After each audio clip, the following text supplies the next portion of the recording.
திருச்சி அருகே 18 பேர் உயிரிழக்க காரணமான முருங்கப்பட்டி வெடிபொருள் தயாரிப்பு தொழிற்சாலையில் பராமரிப்பு பணிகள் முறையாக நடைபெறவில்லை என்று குற்றச்சாட்டு எழுந்துள்ளது.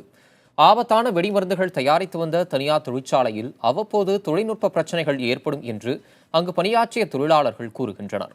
புகார் அளிக்கும்போது தற்காலிகமாக மட்டுமே பிரச்சினைகள் சரி செய்யப்பட்டதாகவும் குற்றம் சாட்டப்படுகிறது.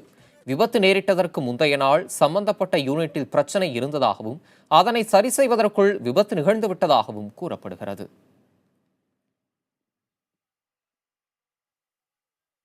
நிறைய இது மாதிரி ப்ராப்ளம் அடிக்கடி வரும் சார். சின்ன சின்ன சரியான மெயின்டெனன்ஸ்லாம் பண்ண மாட்டாங்க. அவங்க சொல்லுவோம், கம்ப்ளைண்ட் பண்ணுவோம், திருப்பி செஞ்சு கொடுக்குறோமா முறையாக நிர்வாகம் கவனிக்கிறதில்ல. அப்புறம் சின்ன சின்னதாக செஞ்சு கொடுப்பாங்க, சரி வர எங்களை இது பண்ணுறதில்ல. சரி இப்படின்ட்டு போனேன். இது வரைக்கும் 15 வருஷமாக அங்கே வேலை செய்கிறேன். இன்னும் நடக்கல, நல்லபடியாக இருக்கும்.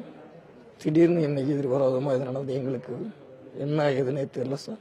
நைட்டு ஷிஃப்ட் பார்த்தவங்க அதில் டெம்பரேச்சர் லீக்கேஜ் ஆகுது, அதை கொஞ்சம் சரி பண்ணுங்கன்னு சொல்லியிருக்கிறாங்க. அந்த ஷிஃப்ட் பார்க்குறவங்களுக்கு அவங்க யாருமே அதை கவனத்தில் வைக்காதனால இது விபத்து ஏற்பட்டு இருக்குது.